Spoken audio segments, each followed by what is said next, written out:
guys, welcome back to Small Town Bassin. As you can see here, I've got three different tuners set in front of us. So today we are talking tuners.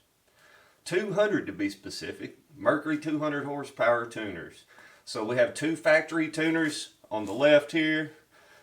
Factory 2.5 liter 200 horsepower exhaust tuner. In the middle here, we have a factory 2.4 liter 200 horsepower exhaust tuner. Also the same on the 225, I think. Different rating, different motor. Doesn't matter, beside the point. And then we have an aftermarket Bob's aluminum cast 200 horsepower tuner. Can also go on a 225 high performance. So there's small differences between these and big differences in the seat of the pants when you're running them.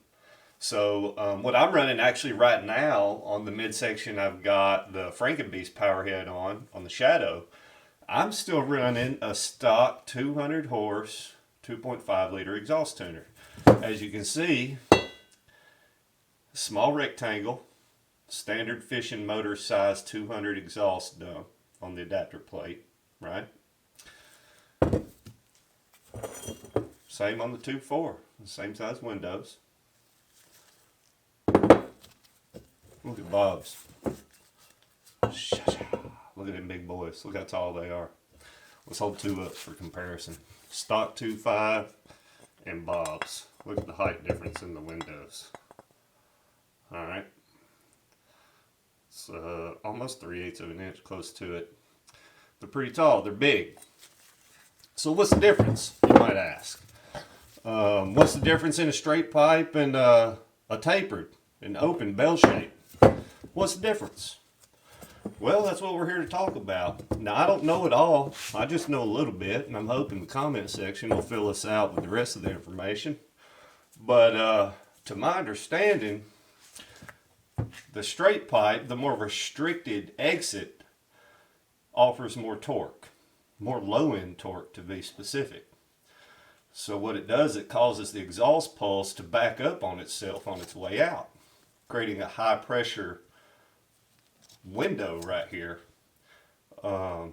which gives you a little bit more torque on the low end. It will also restrict your RPM on the high end because the motor starts fighting against itself, can't get them gases out quick enough.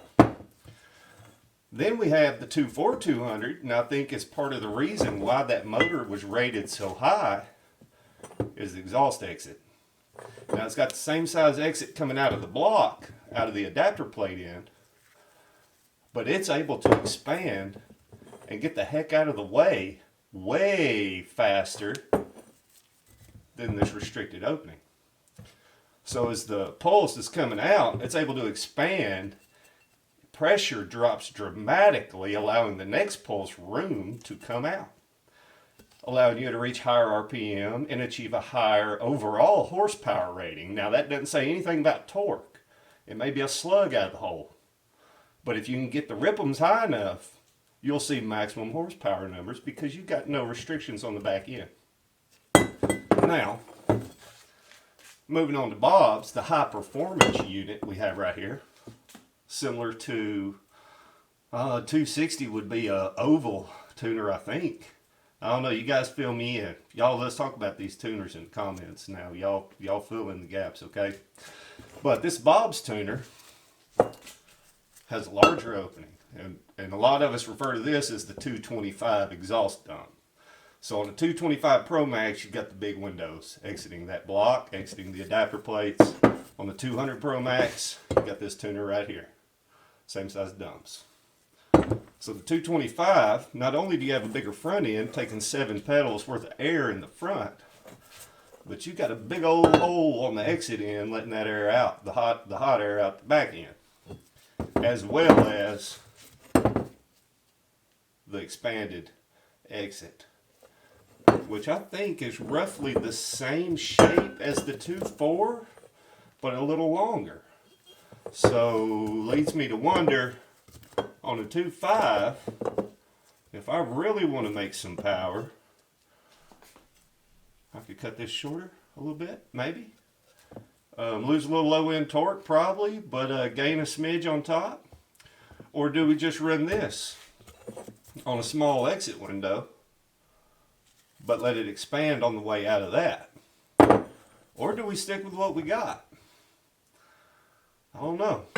So the Franken Beast, that motor is the strongest motor I've ever run. I'm running it again. I had a Nasty Red on the boat for a while, and then pulled it off, turned it up pretty good, 7,200 RPM, runs like a champ.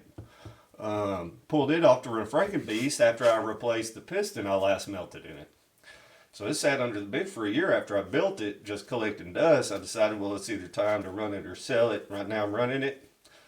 So Red's for sale, if anyone's interested. Just jump on Marketplace. You should be able to find it. It's a 2.5. But anyway, I'm running this tuner, and I mean, this Franken Beast I can trim the motor down and turn it up 6K, running 70 miles an hour, torque through the entire RPM curve. Now, I don't really stretch it out up high, trimming it up, getting it too high, because this motor's been through a lot. And, yeah, I don't want to blow it up again. Simple as that. It's a pain, you know, going through the cost and the effort to rebuild and whatnot. If it's rebuildable again, if it happens. It's been built 4 times. That block's been through a lot. Anyway, or do I pull that off and give it some exit relief to see if it still maintains that torque through the curve, but is able to really wake up on the high end because it's able to get that hot air out. I don't know. You guys tell me, should I stick with this guy? Should I bolt this guy on, same adapter, same dumps? Or should I take my high performance adapter plate? Franken Beast block dumps are opened. I open them up. They can handle this, but the adapter plates typically aren't this size. So I have one that's cut to accept this as well. I could put it on with the motor. I don't know. You guys tell me. These are the 200 tuners that we have. I don't know of any other options for a 200 unless I were to make one. But we'll see. I don't know, guys. You tell me. Talk about these tuners. Tell me what I don't know. I've got a feeling, I've got a hunch that this is going to be the baddest one out of the 3. If I'm wrong, tell me why. Alright guys, stay tuned. We got another video coming up over the Shadow. We're going to get it on the water and do some ripping and running with this thing. Show you what it's all about. Full build walkthrough. And yeah, pick up where we left off, guys. We're back. Tattoo shop's up and running smoothly. All the changes I made in my life have kind of settled in. Everything's good to go. So let's make some more videos. Let's get some more content out, guys. Alright, I appreciate you watching. If you don't mind, hit that like button if you like the video. Hit the dislike if you don't. Share it with your friends. Thanks for watching. Till next time, you guys keep on fishing.